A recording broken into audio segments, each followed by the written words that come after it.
ശബരിമലയിലെ സ്വർണ്ണപ്പാളി നഷ്ടപ്പെട്ട സംഭവത്തിൽ ഇനിയും പലതും കലങ്ങിത്തെളിയാനുണ്ടെന്ന് മുൻ Devaswom board president A Padmakumar ഏത് അന്വേഷണത്തെയും സ്വാഗതം ചെയ്യുന്നതായും 1997 മുതലുള്ള കാര്യങ്ങൾ അന്വേഷിക്കണമെന്നും പത്മകുമാർ പറഞ്ഞു. 1.5 കിലോ സ്വർണം 50 പവനായി കുറഞ്ഞെങ്കിൽ അതിന് മറുപടി പറയേണ്ടത് തിരുവാഭരണ കമ്മീഷണറാണെന്നും പത്മകുമാർ വ്യക്തമാക്കി.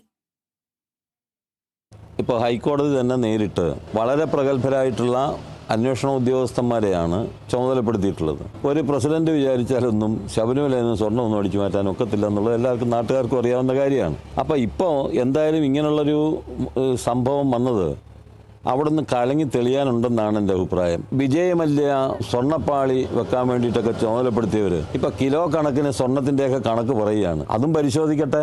ആ പീഠത്തിൻ്റെ കാര്യം പറഞ്ഞ് ഉണ്ണികൃഷ്ണൻ പോറ്റി മാധ്യമങ്ങൾക്ക് ദൈവതുല്യനായിരുന്നു. ഇപ്പം എല്ലാവർക്കും വിജയ് മല്യയുടെ ജോലിക്കാരാണ് ദൈവതുല്യര്. ഇതെല്ലാം തെളിയണം. അത് 98ഓ 96ഓ ഏത് കാലം മുതലാണോ അവിടെ പ്രശ്നങ്ങളുള്ളത് അതിനെ സംബന്ധിച്ച് വളരെ വ്യക്തതയോടുകൂടി തന്നെ അന്വേഷണം നടത്തി കുറ്റവാളികളായിട്ടുള്ളവരെ ശിക്ഷിക്കണം എന്ന് തന്നെയാണ് എൻ്റെ അഭിപ്രായം.